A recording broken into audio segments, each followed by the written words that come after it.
मेरे गुरुदेव की महिमा बड़ी अद्भुत निराली है। मेरे गुरुदेव की महिमा बड़ी अद्भुत निराली है भर जाती वो सब झोली जो जन्मों से ही खाली है भर जाती वो सब झोली जो जन्मों से ही खाली हैं। यहाँ तम की नहीं सत्ता, यहाँ हर दिन दिवाली है। यहाँ तम की नहीं सत्ता, यहाँ हर दिन दिवाली है। भराया लोक अंतर में नजर में प्रेम लाली है।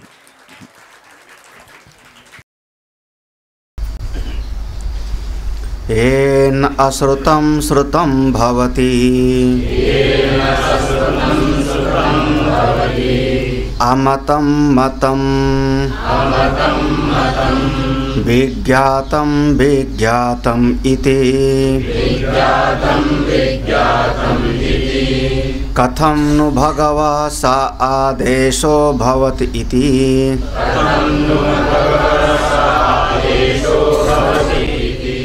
श्वेतकेतु जब वापस आया अपने पिताजी के पास, उसके व्यवहार में उदंडता दिखाई पड़ी, अप्रणत स्वभाव, विनम्रता नहीं दिखाई पड़ी। और श्रुति का सिद्धांत है विद्या ददाति विनयम। जो जितना ज़्यादा विद्वान होगा उतना ही विनम्र हो जाता है, उसके भीतर नम्रता होनी चाहिए। ये चारों वेदों का 12 साल तक अध्ययन करके वापस आता है, लेकिन स्तब्ध एव अप्रणत स्वभाव, ऐसा स्वभाव उसका व्यवहार से विरुद्ध दिखाई पड़ा। तब उसके स्वयं के पिताजी ने कहा, पुत्र तुम सब कुछ पढ़ के आ गए? सब कुछ पढ़ के आ गए? उसने कहा हाँ, सब पढ़ के आ गए। जितनी विद्या होती है सब पढ़ लिया, क्योंकि अंतिम विद्या वेद की है, हमने वो भी पढ़ लिया। तब गुरुजी ने पूछा, पिताजी ने पूछा, तुमने फिर उस विद्या को भी पढ़ लिया होगा जिसको आदेश कहते हैं, उसको भी तो तुमने पढ़ लिया होगा। हाँ, आदेश क्या है? वो एक ऐसी विद्या है जिससे जो कभी सुना नहीं जा सकता वो भी सुना हुआ हो जाता है। एक ऐसी ब्रह्म विद्या है जिससे जिसका कभी मनन नहीं किया जा सकता वो भी मनन किया हुआ हो जाता है। एक ऐसी विद्या है जिससे जिसका कभी ज्ञान नहीं हो सकता, अभिज्ञात तत्व है, उसका भी बोध हो जाता है। तब तो तुमने उसको भी जान लिया होगा।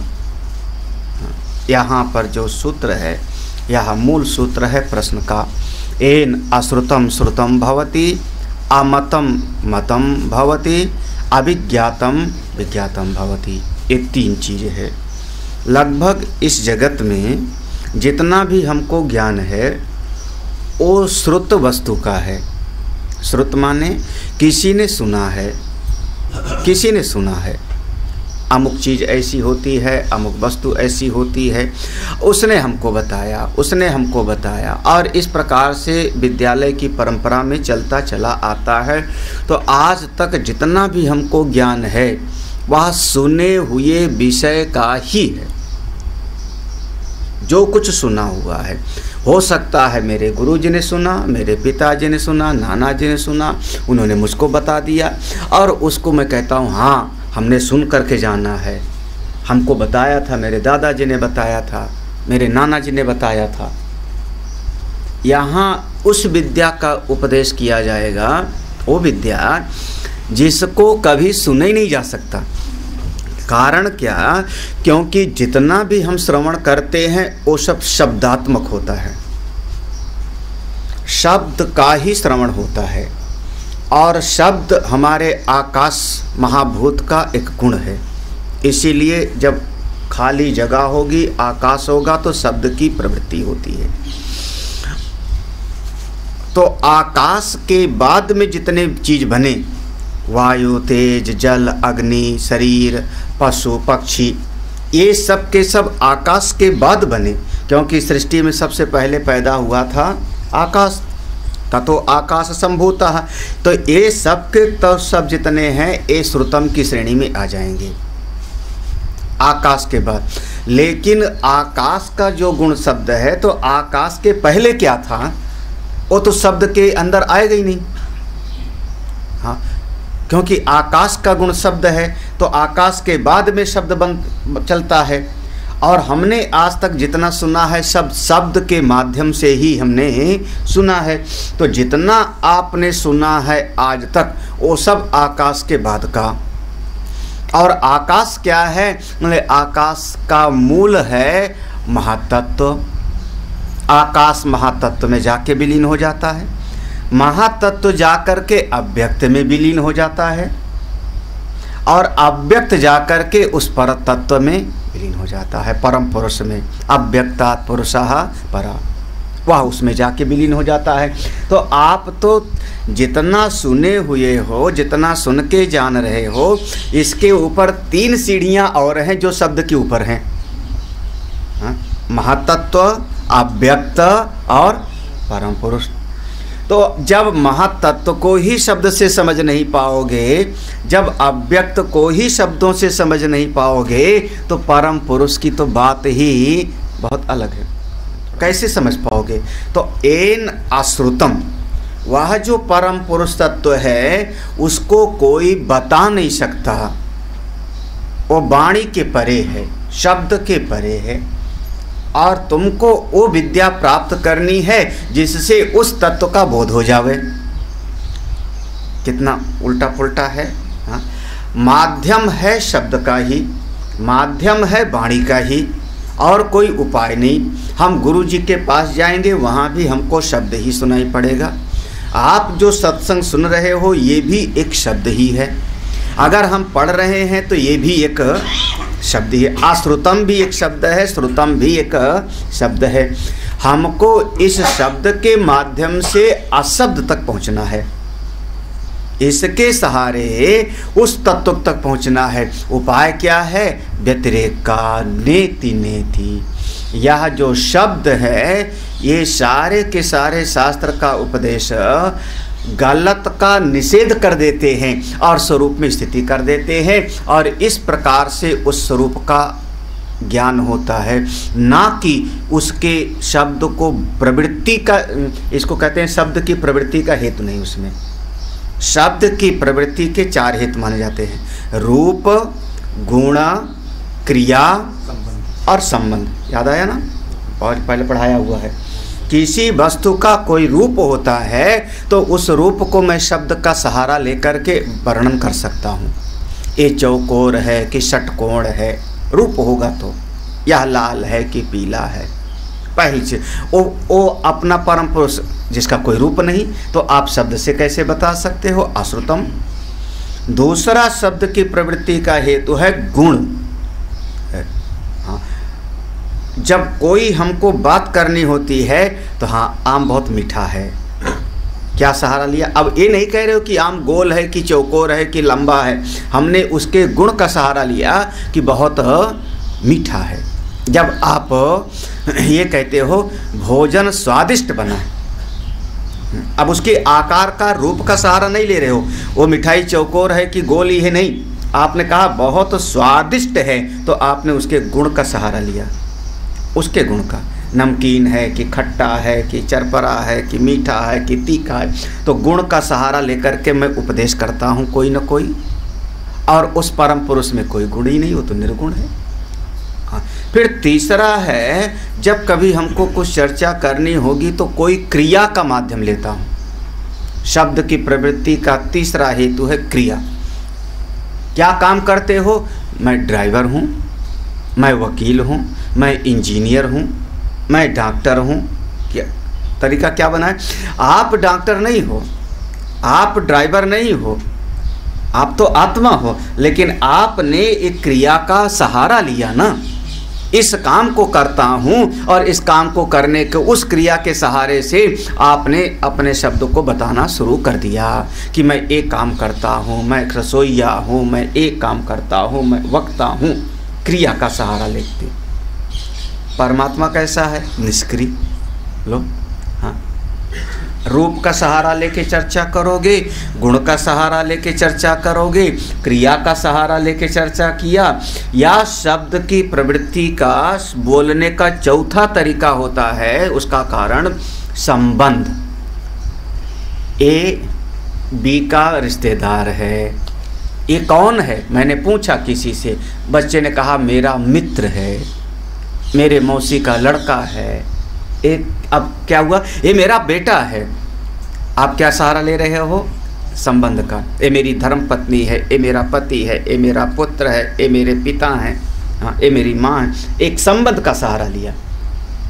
उस परमात्मा का किसी से कोई संबंध है? हाँ भाई, संबंध होने के लिए दूसरा तो होना चाहिए। दूसरा तो होगा तभी तो संबंध होगा। और यहाँ तो केवल वो अद्वैत ही है, तो उसके अलावा दूसरा है नहीं। तो आपके शब्द की प्रवृत्ति का जितना हेतु हो सकता है वो उसमें है ही नहीं। तो आत्मा कैसा? अश्रुतम, जिसको कभी बताया नहीं जा सकता। जब उसको बताया नहीं जा सकता तो किसी ने सुना ही कैसे होगा आज तक?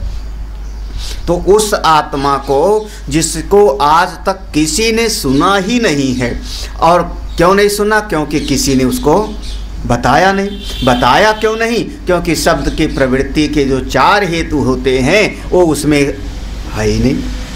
हाँ, और फिर भी गुरु जी के माध्यम से ऐसा उपदेश सुनो कि जिसमें कोई रूप गुण क्रिया संबंध नहीं है, शब्द की प्रवृत्ति नहीं है, वो भी आपको सुना हुआ लगने लगे।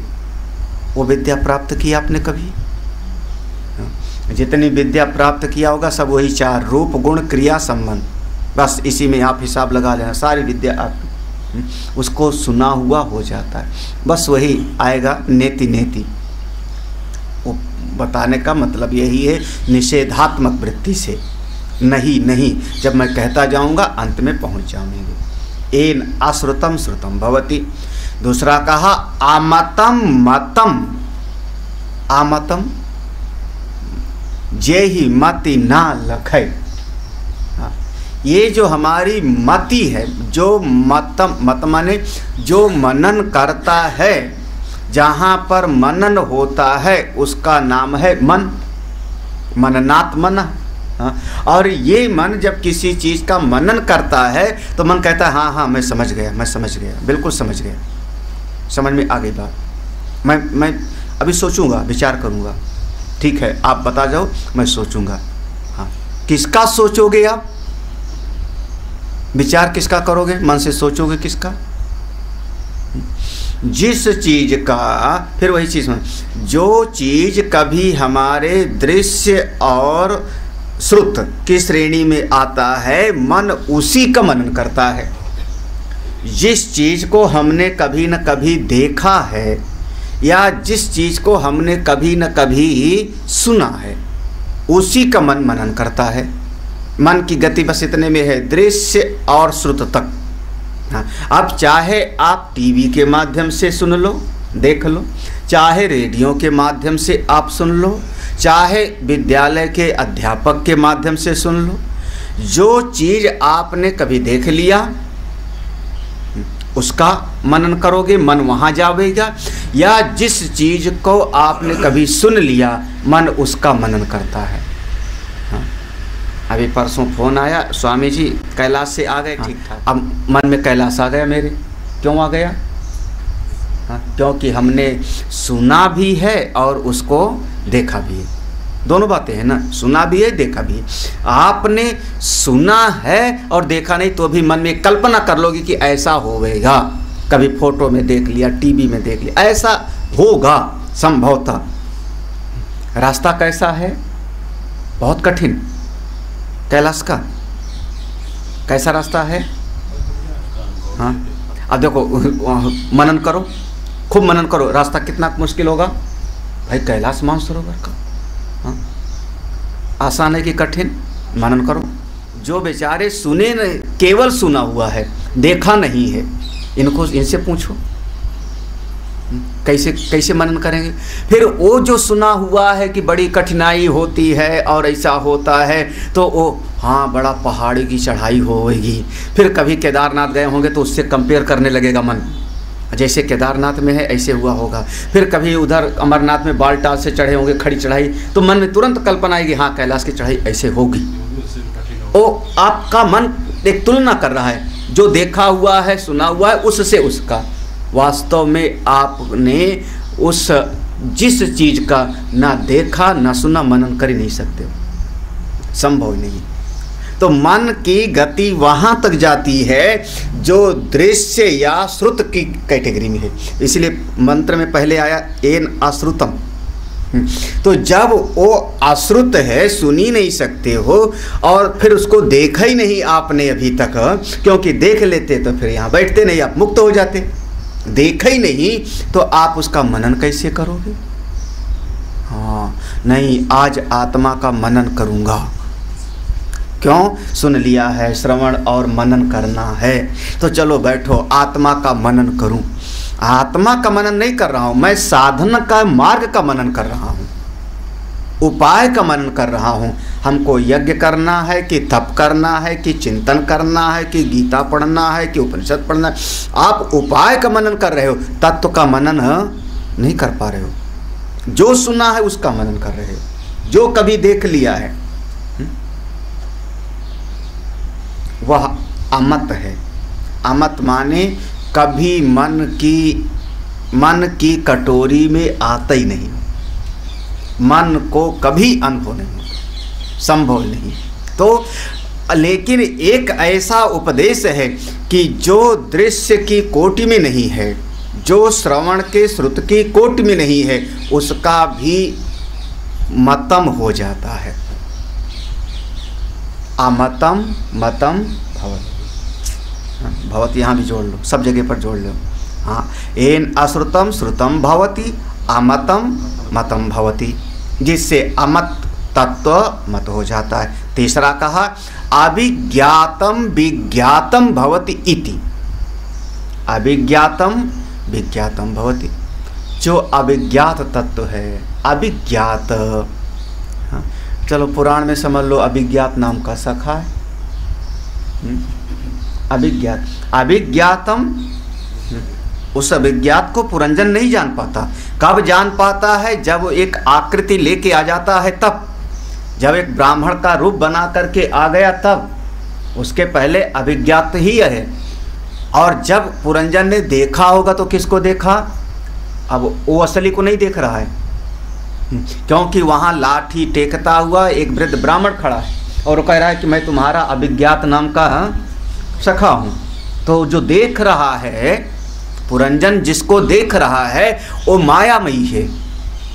हाँ, जो सुन रहा है वो शब्द को सुन रहा है, वो मायामयी है। हाँ, और वो कह रहा है मेरे से सुनो, मेरी बात समझो, और उसकी बात समझ करके उसके शरीर का, उसके नाम का, उसके रूप का, सबका निषेध करके उसके तत्व को पहचान लिया, तो हो गया अभिज्ञात नाम का सखा।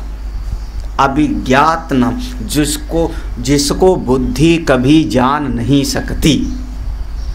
पक्का समझना, बुद्धि जिसको कभी जान नहीं सकती। जितना बुद्धि में हमने जाना सब माया के अंतर्गत है, सब इस मिथ्या जगत के अंतर्गत की चीज़ के समझा, उपाधि को समझा। और दूसरी भाषा में आगे आएगा कार्य ब्रह्म को आपने जाना। जो तत्व है वो आपकी बुद्धि के अंतर्गत कभी नहीं आ सकता, लेकिन फिर भी अनुभव हो जाता है। उसके बावजूद अनुभूति होती है, पता लगता है। तो अभिज्ञातम विज्ञातम भवति। बेटे सेतु केतु, क्या तुमने उस तत्व को जाना जिससे अश्रुत श्रुत हो जाता है, अमत मत हो जाता है, और अभिज्ञात तत्व का बोध हो जाता है। हाँ, कभी नहीं कह सकते हो कि हाँ आज मैंने जाना। क्यों? क्योंकि जानने वाला खत्म हो जाता है। जानने वाला जो जीव है वह जीवत्व मिट जाता है, तो फिर वह अभिज्ञात ही रहता है। यही तो उसका आनंद है। यही आनंद उसका यही है कि वो कभी आपके बुद्धि के अंतर्गत आता ही नहीं। अब बुद्धि के अंतर्गत आ जाए तो उसको भी हम विषय बना लेंगे, फिर उसमें भी परछिन्नता आ जाएगी। ऐसा एक तत्व है, उसको तुमने जाना तब कहता है नहीं। अब पिताजी ने थोड़ा दृष्टांत दे के समझाया। अरे है एक तत्व भाई, एक तत्व है। मैं तुमको बताता हूँ। यहाँ 3 मंत्र हैं, हाँ, और तीनों मंत्र में 3 दृष्टांत हैं। 3 मंत्र में 3 दृष्टांत के। अब कल्पना करना इतना आसान नहीं है। बहुत आसान होता तो 3 दृष्टांत दे करके श्रुति भगवती को स्वयं, वेद भगवान को स्वयं बताने की जरूरत न होती। 3 ऋचा में 3 दृष्टांत। थोड़ा विचार करना, इस पर चिंतन करना। अश्रुतम श्रुतम भवति, अमतम मतम भवति, अभिज्ञातम। 3 यहाँ पर क्ल्यू दिया है ना। तो 3 दृष्टांत देते हैं। क्या है? यथा सौम्य एकेन मृतपिंडेन सर्वं मृन्मयं विज्ञातं स्यात् वाचारम्भणं विकारो नामधेयम् मृत्तिका इत्येव सत्यम्। हे सौम्य, यहाँ सौम्य एक ऐसा भाव सामने प्रकट करता है कि हम जिसका भला चाहते हैं और जो हमसे छोटा है, दोनों बातें हैं। जो हमसे आयु में छोटा है, ज्ञान में छोटा है, और जिसका मैं हित चाहता हूँ उसको हम सौम्य शब्द से पुकार सकते हैं। दोनों चीज़ें हैं। ज्ञान में कम है, आयु में कम है, और उसका मैं भला भी चाहता हूँ, हित चाहता हूँ, सुहृद हूँ, तब हम कहेंगे सौम्य। हे सौम्य, जैसे हे श्वेतकेतु, जैसे एक ही मिट्टी मृतपिंडेन, मृतपिंडेन मिट्टी का एक ढेला बड़ा सा, सारवम मृन्मयम विज्ञातम स्यात्। एक मिट्टी के ढेले को आप जान लो, मूल मिट्टी को जान लिया तो जितना उस मिट्टी से बने हुए हैं, सर्वम मृन्मयम, जितनी मिट्टी की चीज़ें हैं उनको सबको मैं जान लेता हूँ। जैसे इस दुनिया में मिट्टी को जानने वाला मिट्टी से बने हुए तमाम खिलौनों का ज्ञाता हो जाता है, उसी प्रकार से हे श्वेतकेतु, उस कारण को जानने से समस्त कार्य का ज्ञान हो जाता है। क्योंकि कारण कार्य से पृथक कभी हो नहीं सकता। जो कार्य है वो अपने कारण से अलग हो नहीं सकता। तो कारण के ज्ञान से कार्य का ज्ञान हो जाता है। कैसे? जैसे मिट्टी के ज्ञान से। अपने आप बहुत पुराना दृष्टांत है, यही सब शास्त्र का है, वेद का है, लेकिन बहुत प्रचलित है ये। अभी लगातार आगे आवेगा। अगला देखो, फिर से वही मत, हाँ, जो नीचे की लाइन है बार बार ये दोहराई जाएगी और ये बहुत बार सुना होगा। वाचारंभणम विकारः नाम आधेयम। नाम आधेयम, ना आधे कहते रूप।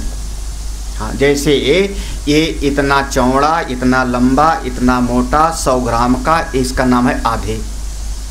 इसको हम कहते आधे। ये वस्तु है आधे। इसका नाम क्या है?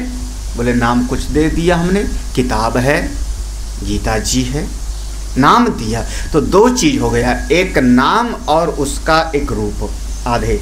तो यह जो नाम और रूप है ये केवल वाणी का जमा खर्च है, वाणी का विलास है। असल में तो केवल मृत्तिका इत्येव, वहाँ मिट्टी ही मिट्टी है। क्या क्या है? घड़ा, कुल्हड़। घड़े और कुल्हड़ में भेद होता है कि नहीं? होता है कि नहीं? घड़े और कुल्हड़ में भेद है कि नहीं? भाई, एक घड़ा है, एक कुल्हड़ है, एक सकोरा है। आप बिहार की तरफ चले जाओ तो अभी भी 1 रुपया में चाय, 1.5 रुपया 2 रुपये में चाय मिलती है बनारस की तरफ। हाँ, वो कुल्हड़ इतना बड़ा सा होता है कि आपका गला ही गर्म होगा बस। अब इतना बड़ा कुल्हड़ हो गए, इतना बड़ा कुल्हड़ हो गए, इतना बड़ा सकोरा हुआ, इतना बड़ा घड़ा हुआ। वो क्या हुआ? बोले वाचारंभणम। सत्य तो इतना है कि मिट्टी ही है, केवल मिट्टी है। आपकी वाणी कह रही कि हाँ ये घड़ा है, ये कुल्हड़ है, ये सकोरा है। एक झटके में मैंने तीनों को तोड़ दिया। अब क्या रहा? घड़ा, कुल्हड़, सकोरा कहाँ गया? तीनों। बोले बस केवल मिट्टी ही मिट्टी है। तो आपकी दृष्टि मिट्टी पर क्यों नहीं जा रही, तत्व पर क्यों नहीं जा रही? हम तत्व को भूल करके और जो वाणी का विलास है, केवल वाणी का जमा खर्च है, उसी में अटके पड़े हुए। वाचारंभणम विकारो नामधेयम्। ये घर है, ये मैं हूँ, ये संसार है, ये अमुक अमुक है, ये सब आपका वाणी का विलास है। हाँ, वाणी का विलास। ये पत्नी है, ये पत्नी, पति, माँ, बहन, भाई, बंधु, ये सब वाणी का विलास है, सब वाणी का विलास है। हाँ, अगर विचार ही करना चाहो तो क्या है? बोले आप कह लो 5 महाभूत इत्येव सत्यम, 5 महाभूत इत्येव सत्यम। चलो वो सत्य नहीं, लेकिन थोड़ी देर के लिए कह सकता हूँ। हाँ, माँ है, बहन है, भाई है, पत्नी है, पति है, तमाम है, वो केवल 5 महाभूत हैं। वाणी का विलास है कि ये सुंदर है, एक रूप है, ये मेरा है, ये भाई है, ये बहन, सब वाणी का विलास मात्र है, कुछ सत्य नहीं। वाचारंभणम विकारो नामधेयम् मृत्तिका इत्येव सत्य। हाँ, कुर्ता है, पैंट है, हाँ, गमछा है, लुंगी है, क्या है? क्या है?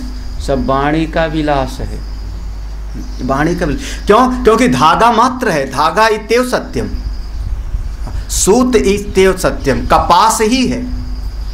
हाँ, चलो कपास नहीं, रेशम का होगा कोई, एक मात्र है। हाँ, उसके अलग अलग रूप बनाया। हाँ, वाचारंभणम विकारो नाम। जब कभी कुम्हार की दुकान पर बैठे, आप देखो सब वाणी का विलास है। यहाँ केवल मिट्टी ही तमाम रूप में प्रकट है। समझ लेना आप। जब अलमारी खरीदने जाओ, वहाँ पर दिल में यही याद आता है, सब लोहा लोहा इत्येव सत्यम, है ना? वहाँ लोहा के अलावा और क्या है? लोहा, 1-2 प्लास्टिक का सामान जुड़ा होगा, बस इत्येव सत्यम। बाकी उसका जो रूप है, आकृति, और जो उसका नाम है, हाँ नाम भी है, देवरानी मॉडल, बहुरानी मॉडल। हाँ, नाम केवल वाणी का विलास मात्र है, केवल वाणी का विलास मात्र। कहीं न देवरानी है न जेठानी है। हाँ, अलमारी ला के रख दिया घर में। हाँ, कितने भाई थे तू? अकेला, न तो न देवरानी न जेठानी। हाँ, लेकिन कौन सा मॉडल अलमारी लाए? बोले सब वाणी का विलास मात्र है, मृत्तिका इत्येव सत्यम। हाँ, नहीं समझ आया? अगला मंत्र पढ़ो, यही कह रहा है, लोहा को समझो। अब बाजार में जाओ तो लोहा देखना। यथा सौम्य एकेन लोहमणिना सर्वं लोहमयं विज्ञातं स्यात् वाचारंभणं विकारो नामधेयम् लोहम इत्येव सत्यम। यहाँ लोह का अर्थ सोना है। अब देखो, वेद का मंत्र अपने आप समझ में नहीं आता। तो यथा सौम्यकेन लोहमणिना सुवर्ण पिंडेना, सुवर्ण पिंडेना। यहाँ लोह जो शब्द है मंत्र में, इसका अर्थ है सोना। हाँ, इसलिए श्रुति का अर्थ हमको निरुक्त से देखना पड़ता है, शास्त्र के माध्यम से देखना पड़ता है। जैसे सुनार की दुकान, तो जैसे सोने की दुकान पे बैठ गए, यथा सौम्य एकेन लोहमणिना, एक ही लोह का पिंड है, सोने का पिंड है, उसी से तमाम आकृति बनाई गई। और अगर आपने उस सोने के मूल को जान लिया तो जितने छोटे छोटे नाम रूप में बनाए गए उनको सबको आप जान लिए। कभी बनाते हुए देखा सोने का गहना? हमको लग रहा है अब बन गई, तो आपको दिखाई पड़ने लगा कि पायल है, अब रूप दिखाई पड़ने लगा, आपने नाम एक अलग रख दिया, पायल है। लेकिन जब वो एक एक दाना अलग था उसका, तब क्या था? हाँ। जैसे एक, और जो सुनार कारीगर को जब देता है कोई गहना बनाने के लिए तो सोना तौल के देता है। हाँ, 10 ग्राम तौला, 10 ग्राम दे दिया, 25 ग्राम दे दिया, ये बना के लाना। उसके बाद जब वो बना के ले आया, हाँ, तो उसको फिर तौलेगा, फिर उसको तौलेंगे, फिर उसमें अपना हिसाब निकालेंगे कितना इसमें वेस्टेज गया और कितना इसमें जो है आपने और मिला, वो सब का सब तौल के और हिसाब लगा करके बनाते। अब जिस समय वो फिर से सुनार कारीगर से ले करके उसको तौल के देख रहा है, उस समय अब वो झुमका पायल नहीं तौल रहा है।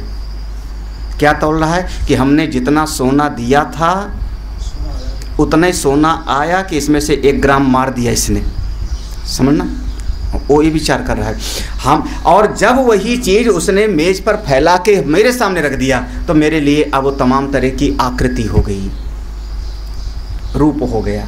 ये है कान में पहनने का, गले में पहनने का, अंगूठी है कि हार है कि नेकलेस है। यथा हे सौम्य, जैसे सोने के तमाम नाम रूप आभूषण एक सोने का पिंड मात्र है, स्वर्ण मात्र है, वैसे सोना किसी ने देखा नहीं, मुक्तानंद जी की भाषा में है ना, सोना आज तक किसी ने देखा नहीं। देखा है? हाँ, सोना अश्रुतम अभिज्ञातम अमतम है। देखा है सोना? भाई सोने का आपने बिस्किट देखा होगा, सोने की अंगूठी देखी होगी, सोने का आपने गिन्नी देखी होगी, गिन्नी रूप है, सोने का बिस्किट रूप है, सोने का सिक्का उसका एक रूप है, सोने का, सोने की, हाँ वो मुक्तानंद कहते सिल्ली, चाहे भले देखा ना हो तो लेकिन उसका भी तो एक रूप हुआ, सिल्ली का भी तो एक रूप हुआ। हाँ, सोने का बिस्किट वो आकृति है, वह सिल्ली एक आकृति है, अंगूठी एक आकृति है, सिक्का एक आकृति है, वो सब आकृति। सोना कैसा होता है? हाँ, कैसा होता होगा सोना? हाँ, अरे सोने का एक बूंद टपक गया, वो भी बूंद भी तो एक आकृति है। सोने का तार भी तो एक आकृति है। सोना कैसा होता है?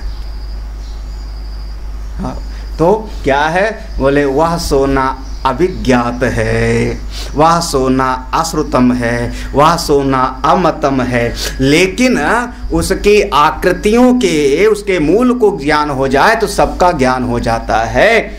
उसी प्रकार से कारण के ज्ञान से समस्त कार का ज्ञान हो जाता है। हे सौम्य, वाचारंभणम विकारो नामधेयम, जितना नाम और रूप है सब वाणी का जमा खर्च है, वाणी का विलास मात्र है। लोहम इत्येव, केवल स्वर्ण ही सत्य है। देखो 2 दृष्टांत हो गया, मिट्टी का और स्वर्ण का। तीसरा दृष्टांत, अब इनकी अलमारी में आ जाओ। यथा सौम्य एकेन नख कृतं तेन सर्वं कार्ष्णयासं विज्ञातं स्यात्। वाचारंभणं विकारो नामधेयम् कृष्ण आयासम् इत्येव सत्यम्। एवं सौम्य स आदेशो भवति इति। यहाँ मंत्र में देखोगे कार्ष्ण आयासम, कार्ष्ण माने काला काला, आयासम माने पिंड, काला काला पिंड। तो काला पिंड सोने का तो होता नहीं, हाँ समझ रहे? काला काला सोने का पीला हो गएगा, तो वहाँ लोहा का अर्थ स्वर्ण हो गया, और यहाँ जो आया नख, नख का अर्थ हो गया लोहा, कार्ष्ण का अर्थ हो गया लोहा। जैसे यथा सौम्य एकेन नख कृतं तेन, जैसे एक लोहे के मूल चीज को जानने से सर्वम कार्षण ऐसम, छोटे छोटे जितने काले काले रूप बने लोहे के सबका ज्ञान हो जाता है, उसी प्रकार से उस एक आत्मा के ज्ञान से, अपने ब्रह्म स्वरूप के ज्ञान से समस्त का चीज़ों का छोटे छोटे नाम रूप का ज्ञान हो जाता है। कैसे? जैसे वहाँ लोहे के पिंड को जानने वाला लोहे से बनी हुई तमाम चीज़ों का वो ज्ञाता हो जाता है। ये तो सबने देखा होगा कैसे बनाया जाता है। हाँ, लोहे से खुरपी कैसे बनती है सबने देखा होगा, और उसको नया नया रूप, कभी हंसिया, कभी उसका खुरपी, कभी कोई और चीज़, कभी कोई और चीज़ बनाता रहता है। क्या है? सब लोहा मात्र है। वाचारम भड़म विकारो नाम। अब हमने नाम रख लिया हंसिया, खुरपी, काम के लिए। क्या नाम रख लिया? पेंचकस है कि प्लास है कि टेस्टर है। हाँ, क्या है, क्या है? तो अब उसमें जितनी लोहे की चीज़ें हैं आपके पास टूल किट्स में, वो सब क्या है? वाचारम भड़म। मैं लोहे को जानता हूँ, तो जब लोहे को जान गया तो आपका काम चलाऊँ है कि पेचकस है कि प्लास है कि टेस्टर है? असल में तो है सब कुछ लोहा मात्र। जो ऐसा जान लेता है वही तत्व को जान लेता है। आदेशः भवति स आदेश, यही आदेश है कि तत्व के ज्ञान से समस्त नाम रूप का बोध हो जाता है, नाम रूप के झूठेपन का बोध हो जाता है। तत्व केवल अपना एक है। जब इतना यहाँ कह दिया ना, सा आदेशो भवति इति, इति माने अब मुझको जितना बताना था बता दी। तुमने इसको जाना कि नहीं? पूरा देखो, पहले सूत्र दिया, एन अश्रुतम श्रुतम, ये सूत्र था। तुमने उस तत्व को जाना। हाँ, कैसे होता है वो तत्व? तो 3 दृष्टांत दे करके समझाया कि जैसे मिट्टी, जैसे स्वर्ण, जैसे लोहा। ये यहाँ के दिए हुए दृष्टांत है। बाद के शास्त्रों में खूब प्रसिद्ध हो गया मिट्टी और सोना, हाँ, अंगूठी, आभूषण, ये सब श्रुति के दृष्टांत है। आप वेद पढ़ रहे हो यहाँ पर। हाँ, मूल ये है। हाँ, इसके बाद अब मत करना विवेक चूड़ामणि में है।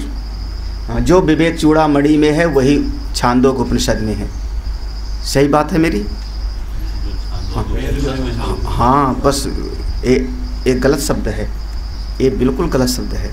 हाँ, जो छांदोग्य उपनिषद में है, जो वेद में है, वही और भी ग्रंथों में है, वही गीता में है, वही और भागवत में है, वही इसमें है। कभी ऐसा प्रमाण मत दो, कमज़ोर प्रमाण मत दो, खूंटा कमज़ोर मत रखो। भागवत में लिखा कमज़ोर प्रमाण पकड़ा, खूंटा कमज़ोर हो गया। सीधे आप भागवत से प्रबल गीता, गीता जी से प्रबल उपनिषद, है ना? तो प्रमाण हमेशा मजबूत पकड़ना चाहिए। हम भागवत की 25 बात का खंडन कर देंगे श्रुति का आधार लेकर के, श्रुति का आधार लेकर के, वेद के मंत्रों का आधार लेकर के। इसलिए हमेशा मजबूत प्रमाण हो। यहाँ भवति इति, इति माने मैं उसको जो बताना था बता चुके। अब चेला राम क्या कहते हैं? नाम क्या था चेला राम का? श्वेतकेतु, या बेटा राम कह लो। क्या कह रहे हैं? ना वै नूनम भगवन्तः ताये तद अवेदिषुः यद ही एतद अवेदिष्यन् अवेदिष्यन् कथम में ना अवक्ष्यन् इति भगवन्तु एव मे तद् ब्रवीति इति तथा सौम्य इति होवाच। नूनम निश्चयम, ना वै नूनम, नूनम मान निश्चय। अब देखो ये अपने मन का निश्चय बता रहा है। हाँ, लगभग यही गड़बड़ा जाता है आदमी की, वो आदमी समझता है जो मैं कह रहा हूँ वही सही है। निश्चय, निश्चय रूप से कहता हूँ, पक्का। चेला कह रहा है पक्का कहता हूँ कि हे भगवान, वो जो मेरे गुरुदेव थे भगवन्तः ता एतद अवेदेषु, अवेदेषु, वो मेरे जो गुरुदेव थे जहाँ मैं पढ़ने गया 12 साल तक, वो इसको नहीं जानते थे। ओ मेरे गुरुदेव इस चीज़ को ना अवेदेशु नहीं जानते थे। ना को आगे ले आओ, नूनम, हाँ, निश्चय पूर्वक भगवंता, वो जो मेरे गुरुदेव थे, ता एतद, ये जो आपने बताया कि एक के ज्ञान से सबका ज्ञान हो जाता है, ना अवेदेशु, वो इसको निश्चय रूप से नहीं जानते थे। हाँ, अच्छा, फिर कहता है क्यों नहीं जानते, कारण क्या देते, कारण देता है, यदि ही एतद अवेदिष्यन, अगर वो मेरे गुरुदेव इसको जानते होते, यदि ही एतद, अगर यदि हमारे वो गुरु जी जहाँ मैं पढ़ रहा था 12 साल, उसको जानते होते इस तत्व को, कथम में ना अवक्ष्यनीति, तो मेरे जैसे लायक चेला को क्यों ना बताते। हाँ, इसका मतलब समझ रहे होंगे। हाँ, मेरे जैसे योग्य शिष्य को कथम में ना अवक्ष्यन, मेरे जैसे उचित पात्र को पाके क्यों ना बताते। हाँ, मतलब अपने भीतर श्रेष्ठता का, योग्यता का अहम झलक रहा है। कथम में ना अवक्ष्यन, वो मुझको कैसे ना बताते। फिर भगवान, हे पिताजी, हे गुरुदेव, आप ही हमको इस तत्व को बताओ। अब आप ही मुझको एतद ब्रवीति, इस तत्व को बताओ। तथा, ठीक है, कोई बात नहीं, पुत्र है अपना, शिष्य है, चलो तथा सौम्य इति हो, आज ठीक है, मैं तुमको बताता हूँ। और यहाँ पर भूमिका पूरी हो जाती है, प्रथम खंड समाप्त होता है। इस प्रसंग का जो उपोद्घात है वो पूरा हो जाता है। और इसके बाद अब समझ लेना, यहाँ शिष्य के रूप में श्वेतकेतु है और गुरु के रूप में है स्वयं आरुणेय, एक नाम उद्दालक विराजमान हैं और इनके बीच में संवाद होता है। अब ये पूरा का पूरा शुरुआत का था। एक बात जरा सा एक लाइन देख लो, बाकी अपने आप समझ लेना, कैसा मन कैसा है चिंतन करना। बीच में देखना, भाष्य में कहीं मिलेगा अवाच्यम अपि गुरो, हाँ मिलेगा कहीं ना कहीं, अवाच्यम अपि गुरोन यक भावम अवादीत पुनः गुरुकुलम प्रति प्रेषण भयात, मिल गया ना। अवाच्यम अपि, अवाच्यम माने गुरु के प्रति जो बात बोलनी नहीं चाहिए, उचित नहीं है, हाँ, बिल्कुल ऐसा बोलना अपराध माना जाता है। इसको कहते हैं गुरु अपराध, संत अपराध। ये अपराध है कि हाँ हमारे गुरु जी को पता ही नहीं था, ये बहुत बड़ा अपराध माना जाता है। अवाच्यम अपि, जो कभी नहीं बोलना चाहिए वो भी बोलता है। आप समझना पात्रता कहाँ गई। 12 साल पढ़ के आया है, 12 साल उनके पास रहा है, 24 साल की उम्र हो गई है, वेद में लिखा 24 साल, 24 साल की उम्र हो गई, 12 साल उनके पास पढ़ के आया है। और इतने साल के बाद में जो नहीं बोलना चाहिए वो शब्द गुरु के प्रति वो बोल रहा है। यही महाराज जो मनुष्य का जो स्वभाव है गड़बड़ा जाता है। हाँ, सामने तो साष्टांग दंडवत करेगा, आरती उतारेगा, फूल माला पहनाएगा, और पीठ पीछे गुरुजी में ये कमी है, गुरुजी में वो कमी है, गुरुजी में वो कमी है। मेरे गुरुजी को पता ही नहीं था। हाँ, सामने माला उतारेगा, फिर आरती उतारेगा, फूल माला पहनाएगा, दंडवत, महाराज त्वमेव माता च तुम्हें, और पीछे बस अवाच्यम अपि। अब इस समय गुरुजी उसके सामने नहीं है, जो नहीं बोलना चाहिए वो बोला।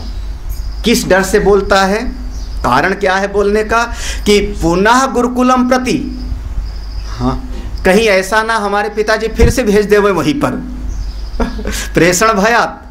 हाँ, क्योंकि अगर इस तत्व को नहीं जाना तो मेरे पिताजी कह दें कि अभी तो ब्रह्म बंधु ही है, अभी ठीक से ब्राह्मण नहीं हुआ, फिर से जा और पढ़ कर के उनके पास फिर से आ।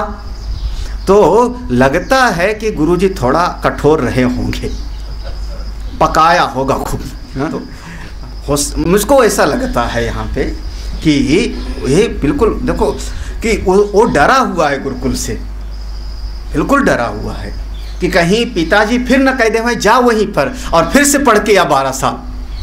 हाँ, तो वो डर गया है, तो कहता है हमारे गुरुजी को ही ये बात पता पता नहीं, तो मैं उनकी आज्ञा का पालन करता था, उनकी बड़ी सेवा करता था। अगर गुरु जी को पता होता तो ये बात हमको जरूर बताते, मुझको कैसे ना बताते, मेरे जैसे योग्य शिष्य को जरूर बताते। टीकाकार ने यहाँ बहुत टीकाकार ने तो शब्द ही प्रयोग कर दिया, गुरुद्रोही प्रत्यवायी। यहाँ पर ये शब्द प्रयोग किया आनंदगिरी टीका में, तुम लोगों में नहीं है, वो भाष्य है आनंदगिरी टीका में, गुरुद्रोही प्रत्यवायी स्यात्। तो अरे शायद सब अपने आप, तो वो कहता है अब आप ही हमको बताइए। और फिर अब यहाँ से अब अपने आप समझना, गुरु शिष्य की परंपरा शुरू हो जाती है, उपदेश देना शुरू करते हैं हम लोग। अब अगले खंड में प्रवेश करते हैं। यहाँ से उपदेश है, आप शुरू से चलिए, सृष्टि के शुरुआत में, सृष्टि के शुरुआत में जाइए। अब विचार करना, बहुत पहले कब? दादा नाना नहीं, हाँ दादा नाना नहीं, सब के सब मिट्टी से पैदा हुए, अन्न से। अन्न का कारण जल, जल का कारण वायु, जल का कारण तेज, हाँ तेज का कारण वायु, वायु का कारण आकाश, आकाश कहाँ से? महातत्व, महातत्व कहाँ से? अव्यक्त से, अव्यक्त का मूल, हाँ अव्यक्त का मूल कहाँ से? अव्यक्त कहाँ से? पुरुष तो मैं इस शरीर को समझ रहा हूँ, हाँ 50 साल से तो मैं इस शरीर को पुरुष है और ये स्त्री। हाँ पुरुष कहने पर एक बार चित्त में भ्रम पैदा होगा कि शायद पुरुष कहने से मतलब देवता होंगे, शरीर होगा। फिर आप कहोगे पुरुष माने तो जो शरीर के भीतर पूर्ण रहा है वो पुरुष। हाँ? क्या कहूँ फिर? भगवान कहूँ? भगवान कहने से अपने इष्ट देव की कल्पना हो जाएगी तुरंत। भगवान कहने से हमारे इष्ट देव हैं तो भगवान शिव, हमारे इष्ट देव हैं तो भगवान नारायण, इष्ट देव की कल्पना हो जाए। हाँ ईश्वर कहने से ऐसा लगेगा जो ईशन कर रहा है, डंडा लेकर के सबको चला रहा है, नियंता है, उसकी कल्पना हो जाएगी। ईश्वर कहने पर नियंता का कल्पना होगी, भगवान कहने पर इष्ट देव का कल्पना होगा। तो पुरुष कहने से अब पुरुष शरीर की कल्पना आ जाएगी चित्त में, तुरंत भेद पैदा हो जाएगा स्त्री और पुरुष का। तो श्रुति भगवती कहती नहीं, अब उसको पुरुष मत कहो, हाँ उसको एक शब्द कहो सत। वो जो मूल में था वो सत है। मंत्र पढ़ो, ये बहुत बार ये मंत्र आप लोगों ने सुना होगा प्रवचन के बीच बीच में। सदैव सौम्य इदम अग्रे आसीत्, एकमेव अद्वितीयं तद्धैक आहुः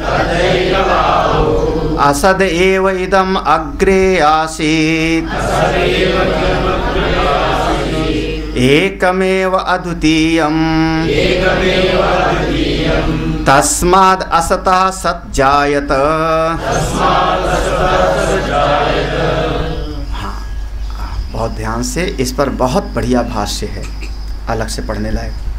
सद एव सौम्य इदम अग्रे, यहाँ पर एक ही मात्रा है, लेकिन उसमें लिखना मत। वेद के मंत्र पर हम कुछ नहीं उस पर निशान लगा सकते, अपराध हो जाएगा, श्रुति अपराध हो जाएगा। यहाँ पर जहाँ पर अग्रे है उसके आगे जब स्वर आएगा, ई आएगा, तो वहाँ पर एक ही मात्रा लुप्त हो जाएगी, लिखा नहीं जाएगा लेकिन पढ़ा जाएगा। तो यहाँ पर है सदैव सौम्य इदम अग्रे आसी। हाँ अग्रे, इस सृष्टि के पहले, पूरी सृष्टि के पूर्व में, हे सौम्य सत ही सत था, सत ही सत था। अच्छा, एकम एव, एक ही था।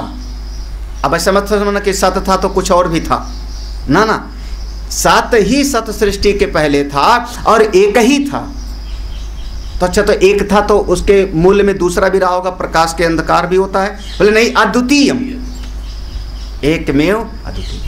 सृष्टि के मूल में एकमात्र सत ही सत था। आसित, आसित माने था, पास्ट में जा रहे हैं थोड़ा सा, ये अध्यारोप है। सृष्टि के मूल में एकमात्र सत था, एक था, अद्वैत स्वरूप था। लेकिन कोई दुनिया में कहते हैं हे सौम्य श्वेतकेतु, तद ही एक आहु। कोई कोई ऐसा कहते हैं, क्या कहते हैं? असद एव इदम अग्रे आसीत्। सृष्टि के मूल में असत ही असत था, एकमेव अद्वितीयम, वह असत ही एक था, अद्वितीय था। तस्मात् असता सज्जायत, और उसी असत से सत की उत्पत्ति हुई। हाँ देखो, ऊपर अपना मंत्र है, अपना मत है। पहली लाइन इस मंत्र में अपना मत है, बाद वाला जो लाइन का है वो प्रतिपक्ष है। श्रुति भगवती स्वयं संसार में जो प्रचलित मत है उसको ला करके सामने रख देती है कि ऐसा भी कुछ लोग कहते हैं कि सृष्टि के पहले कुछ नहीं था। हाँ, कौन सा सीरियल पढ़ा? भारत खोज। हाँ, सृष्टि उसमें यही आता था, हिरण्य। हाँ, सृष्टि के पहले कुछ नहीं था। तो दो मत यहाँ पर दिया, सद एव सोम। सत, एक शब्द है सत। अब इस सत के आप 9 विशेषण से आप समझने की कोशिश करो कि सत क्या है। हाँ, 9 विशेषण देते हैं, 9 विशेषण से कोशिश कर रहे हैं समझो कि सत माने क्या। और फिर भी हम कहेंगे कि अभी पूरी तरह से समझा नहीं पाए। हाँ, जब कहा श्रुति ने कि सत एव सौम्य, सृष्टि के पहले सत ही था, तो क्या मतलब है? अस्तिता मात्रम, अस्तिता मात्रम, अस्ति मात्र, अस्ति अस्ति अस्ति। जितने नाम रूप हैं, जितनी भी वस्तुएं उत्पन्न हुई, उनके पहले अस्ति अस्ति ये तो था। हाँ, क्या? आकाश अस्ति, वायु अस्ति, जल अस्ति, महातत्व अस्ति, ब्रह्मा अस्ति, अस्तिता मात्र। ये जो अस्तिता मात्र जो अनुसूयित है उसको हम कहते हैं सत। हमारे भीतर भी है, बचपन से लेकर के अस्तिता मात्र। मैं हूँ, जिंदा हूँ, बालक हूँ, जुआ हूँ, वृद्ध हूँ, रोगी हूँ, बीमार हूँ, मर रहा हूँ, लुट रहा हूँ, हाय हाय। हाँ, मैं ऐसा, मैं अब क्या करूं? मेरे हाथ में कुछ नहीं, मैं मरने ही वाला हूं। क्या है? हूं ना, हूं, अस्तिता मात्र, अस्तिता मात्र। ये अस्तिता आपकी हमेशा साथ रहती, वही आपका मूल है, वही आपका मूल सत्ता है, जो अस्ति मात्र हूं। एक छोटा सा बच्चे के पास भी आप उसको गुस्से से आंख दिखाओ, वो भी डरता है। मैं हूं, अस्तिता, अस्ति मात्र। बचपन से लेके उसमें क्या हूँ ये बदलता जाता है। मैं बच्चा हूँ कि जवान हूँ कि विद्यार्थी हूँ कि बुढ़ा हूँ कि क्या हूँ, कि धनी हूँ कि गरीब हूँ, वो बदल रहा है लगातार। लेकिन अस्ति मात्र वही सत है, वही आप हो, वो असली तो आप वही हो।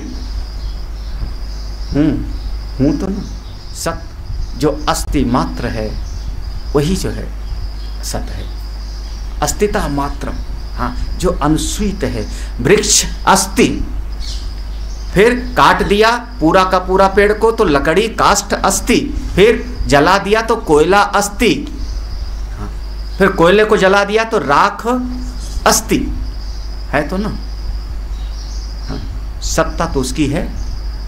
एक बड़ा विचार हुआ साइंटिस्टों के बीच में, कि गंगा जी का जल इतना खराब क्यों नहीं होता साल भर रखने पर। तो इस पर साइंटिस्टों की जो विचारधारा है, वो कहते हैं ये जो लोग अपने पूर्वजों की हड्डी लाके डाल देते हैं गंगा जी में फूल कह करके, वो हड्डी जब उसमें घुल मिल जाती है तो उसमें से कुछ केमिकल रिएक्शन होता है, जिसके परिणाम स्वरूप गंगा जी का पानी सालों दर साल खराब नहीं होता। ये उनका जो है रिसर्च वालों की एक कहने की बात है। मतलब हमारी हड्डी भी ला करके आपने जला दिया, आपने कहा क्या फूल अस्थि, हाँ, ये हमारे दादाजी हैं घड़े में, फिर ला के वहाँ डाल दिया तो वहाँ गंगा जी में घुल मिल गए तो अस्थि, अस्तिता मात्रम, ये जो अस्तित्व मात्र है वही सत है, वो आपका असली स्वरूप है। भूल जाओ गोरा काला सुंदर कुरूप, सब का सब ये क्या है? वाचारंभणम नामधे, ये केवल आपकी वाणी का विलास है कि मैं सुंदर हूँ कि कुरूप हूँ कि गोरा हूँ कि काला हूँ कि जवान हूँ कि वृद्ध हूँ कि रोगी हूँ कि स्वस्थ हूँ कि धनी हूँ, ये सब वाणी का विलास है। आप गरीब हो कि धनी? गरीब हो कि धनी? हाँ, गरीब हो कि धनी? क्या बात है। वेदांत मत, देहाती भाषा में, सरल भाषा में वेदांत मत लगाओ। अरे हजारों लोगों की नज़र से आप गरीब हो और लाखों लोगों की नज़र से आप धनी हो। वो जो बेचारे के पास रहने के लिए छत नहीं है, हाँ, वो लखनऊ के बीच सड़क पर बैठा खाना खा रहा है बना के, उसकी नज़र में देखो तो आप गाड़ी में बैठे जा रहे हो तो वो क्या कहेगा? हाँ? वो तो कह रहा कि आप धनी हो ना। वो लखनऊ में जब चलता हूँ तो देखता हूँ सड़क पर तो दिल में लगता है कि ये जो सैकड़ों लोग, सैकड़ों हजारों की संख्या में डिवाइडर के ऊपर खाना बना करके वहीं सो रहा है आदमी, उसकी नज़र में तो आप धनी हो और सैकड़ों की नज़र में आप हो क्या? धनी हो कि गरीब हो? क्या हो? आप जुआ हो कि वृद्ध? हाँ? 10 साल के बच्चे से पूछो तो कहेंगे सठिया गए, है ना। और हमसे जो ज़्यादा उम्र वाला है, अभी तुम्हारी उम्र कितना है? मुझसे पूछो, मैं 88 साल का हूँ। हाँ, तो उनकी नज़र से तो मैं जवान हूँ ना। मत देखना मेरी दाढ़ी सफ़ेद हो गई। श्याम बाबू को तो जब 88 साल के ऐसे बैठे रह सकते हैं तो मैं तो अभी जो है 55 ही कहूँ। तो उनकी नज़र से ये सापेक्ष हो गया ना। उनकी नज़र से मैं जुआ हूँ और बच्चों की नज़र से मैं हूँ क्या? मैं अस्ति मात्र हूँ, जिंदा हूँ, अस्तित्व मात्र, अस्तित्व मात्र। पहला है यही है असली चीज़। दूसरा विशेषण देखो, अस्तित्व मात्रम वस्तु सूक्ष्मम। ये बहुत सूक्ष्म है, जल्दी पकड़ भी नहीं आता। सूक्ष्म माने जो चीज़ जितनी ज़्यादा सूक्ष्म होती है, आप खुर्दबीन लगा के देखो, माइक्रोस्कोप लगा के देखो, जल्दी दिखाई नहीं पड़ती, सूक्ष्म है ना। तो ये बात, ये इतना सूक्ष्म तत्व है कि जल्दी समझ में कहाँ आता है आदमी को। आदमी को शरीर दिखेगा, धन दिखेगा, ये सत्ता मात्र दिखती नहीं। वो है सब में। भाई जल है तो जल में हमको जल दिखाई पड़ रहा है कि साफ है कि गंदा है, लेकिन जल अस्थि इतना सूक्ष्म है कि वहाँ तक दृष्टि नहीं जाती, पर्दा पड़ जाता है हमारी दृष्टि पर। सूक्ष्म। फिर निर्विशेषम, इसमें कोई विशेषण ही नहीं है ना। हाँ, गिन लेना ये सब। हाँ, हम विशेषण दे के समझाने की कोशिश कर रहे हैं, लेकिन किसका? जो निर्विशेष है। विशेषण दे के समझाने की कोशिश कर रहे हैं निर्विशेष का। हमने सबसे पहला जो आर्टिकल लिखा था, अजन्मा का जन्म दिवस जन्माष्टमी। ये मैंने उसका हेडिंग दिया था, अजन्मा का जन्म दिवस जन्माष्टमी। फिर कहा, दूसरा लिखा था अचिंत्य का चिंतन करें। ऐसे ऐसे हेडिंग होती। हाँ, बताओ निर्विशेष का हाँ विशेषण दे रहे हैं, 9 विशेषण दे के समझाने की कोशिश कर रहे हैं। किसका? जिसमें कोई विशेषण है ही नहीं। हाँ भाई, विशेषण होता, विशेषण है कि पीला है, सुगंध वाला है, चौकोर है, ये सब विशेषण है। वो निर्विशेष है अपना सत्य। हाँ, हमारा जो अस्तित्व मात्र है सत, वो कैसा है? विशेषण बताओ कोई, वो कैसा है सत? हाँ, मैं हूँ पने का, उसका विशेषण बताओ। शरीर का मत बताना। आपने कहा सुंदर हूँ, शरीर है। आपने कहा मोटा तगड़ा हूँ, शरीर है। आपने कहा घुटना खराब, शरीर है, सत का नहीं है। सत का विशेषण बताओ। निर्विशेषण। निर्विशेषण वो अपना निर्विशेष तत्व है। हाँ, सार्वगतम, सार्व चौथा विशेष, चौथा लक्षण भी सार्वगतम। अब चूंकि निर्विशेष है तो एक जगह पर नहीं है। कहाँ पर है? सर्वव्यापक है, सार्वगतम। सृष्टि के कण कण में वही मात्र है। एकम, एक है। निरंजनम, उसमें किसी तरीके का दोष ही नहीं हो सकता, कोई दोष नहीं हो सकता। क्यों दोष नहीं होगा? क्योंकि दूसरा कुछ है ही नहीं। प्रत्यक अभिन्नस्य तस्य संसारित्वम वारयति निरंजनम इति, आनंदगिरी टीका में। हाँ, ओ निरंजन है। क्यों निरंजन है? क्योंकि प्रत्यक आत्मा है, अपने भीतर है। हाँ, फिर निष्क्रियत्वेन तत्कूटस्थत्वम आहा निरअवयवम, वो निरअवयव है क्योंकि उसमें वह निष्क्रिय है। जब कोई अंग होता है तभी वो क्रिया करता है। कोई अंग में हलचल होती, हाथ हिलाऊंगा, पांव हिलाऊंगा, आंख हिलाऊंगा, उसमें कोई अंग ही नहीं, निरअवयव। विज्ञानम, विज्ञान स्वरूप है। यद अवगम्यते सर्व वेदांतेभ्यः, अंतिम, जिसको सभी वेदांतों के माध्यम से अनुभव किया जा सकता है वो है सतमात्र। सदैव सौम्य इदम अग्रे असि, ऐसा सत स्वरूप सृष्टि के पहले बस अस्ति मात्र था, एक सत्ता थी। हाँ देखना, यहाँ ईश्वर नहीं कहा, भगवान नहीं कहा, परात्पर पुरुष नहीं कहा, परमात्मा नहीं कहा, हाँ बस सत्ता मात्र। इसलिए सत्य के इतने विशेषण देके समझाने की कोशिश की है कि कुछ था, हाँ, था, अस्ति मात्र, सत्य ही था। हाँ कुछ लोग ऐसा कहते हैं, तद ही एक, कुछ लोग ऐसे हैं दूसरे मत वाले, वो कहते हैं असद एव इदम, सृष्टि के पहले कुछ भी नहीं था, असत ही था। असत माने कुछ नहीं होना, कुछ नहीं था। फिर वही कुछ नहीं था ही वही एक था। हाँ समझ रहे होंगे, कुछ नहीं था, असत, हाँ असत एव इदम अग्रे आसीत, असत ही था। असत माने कुछ नहीं ही था, वही एक था। हाँ क्या बात है। एकमेव अद्वितीयम फिर कहा ना, नीचे भी है ना, एकमेव अद्वितीयम। हाँ मतलब एक वो था। क्या गोरख धंधा हो रहा है अभी? हाँ जो नहीं था वही एकमेव अद्वितीय, वही अद्वितीय। कौन? असत। उसी से तस्मात् असतः सत जायत, उसी असत से सब सत पैदा हुए। अरे कहते हैं भैया इस चक्कर में मत पड़ो, ये बिल्कुल युक्ति संगत नहीं। यहाँ पर नैयायिक वैशेषिक सबका एक तरीके से खंडन हो जाता है, पूरे मतों का खंडन है इस एक मंत्र में ही। सबको बौद्ध दर्शन का, नैयायिक का, वैशेषिक का, जो बौद्ध दर्शन में असतवादी हैं, शून्यम शून्यम, उसका खंडन हो जाएगा, सब चीज़ का खंडन हो गया है।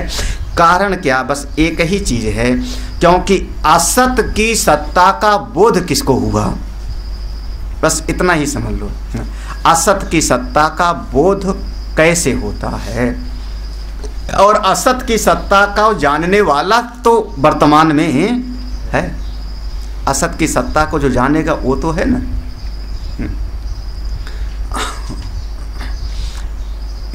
बाद में देख लेना, ढूंढ लेना, एक लाइन है भाष्य में, असत्व मात्र अभि उपगमो अपि अयुक्तः एव अभि उपगंतु अनारभि उपगमम अनुपपत्ते,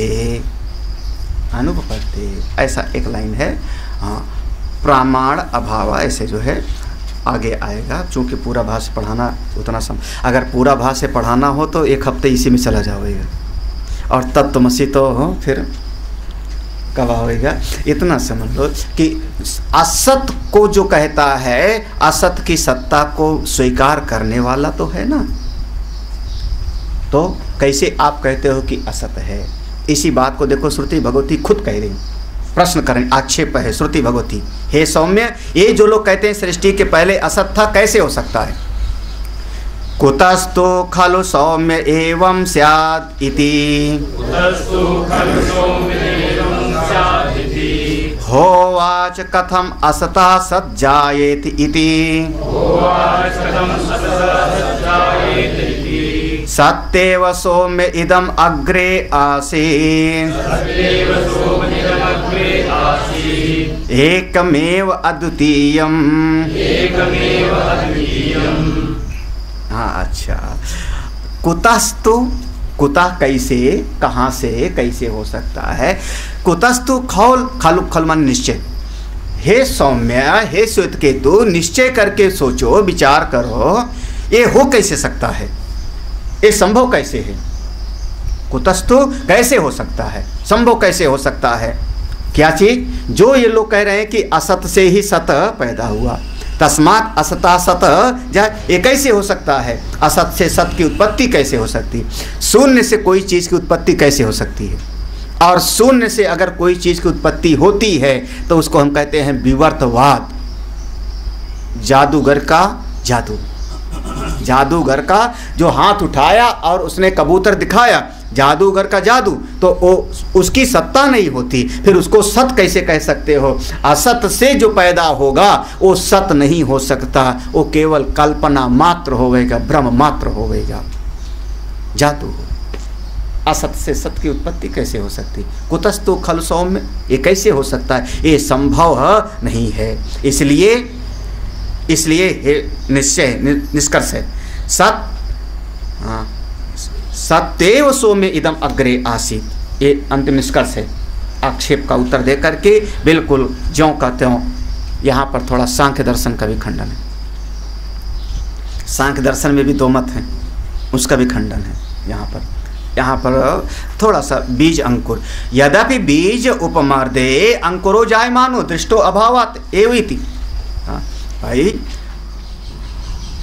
जो अंकुर पैदा हुआ कहाँ से पैदा हुआ? बीज से, पक्का। इतना बड़ा पेड़ पैदा हुआ, इतने से बीज में था। बरगद का पेड़ इतने से बीज में था। हाँ, अगर आप ये कहते हो कि इतना बड़ा बरगद का पेड़ इतने से बीज में था, तो आप सांख्य दर्शन को मानने वाले हो गए। अब आप सांख्य मत वाले हो गए, कपिल मत वाले हो गए। इसको नाम क्या दिया? सतख्याति। ये है प्रकृति परिणामवाद। सतख्याति, प्रकृति का बीज था, उसी बीज में से अंकुर निकला, इतना बड़ा हो गया। इसको आप सांख्य दर्शन वाले हो गए। ठीक है। अगर आपने ये कहा कि वो अंकुर जो दिखाई पड़ा, जो पेड़ दिखाई पड़ा, वो बीज में नहीं था, नया नया पैदा हुआ, तो आप बौद्ध दर्शन वाले हो गए। कहो क्या है आप? हाँ, बीज से पैदा हुआ। ओके, बहुत बढ़िया। वो बीज कहाँ से पैदा हुआ?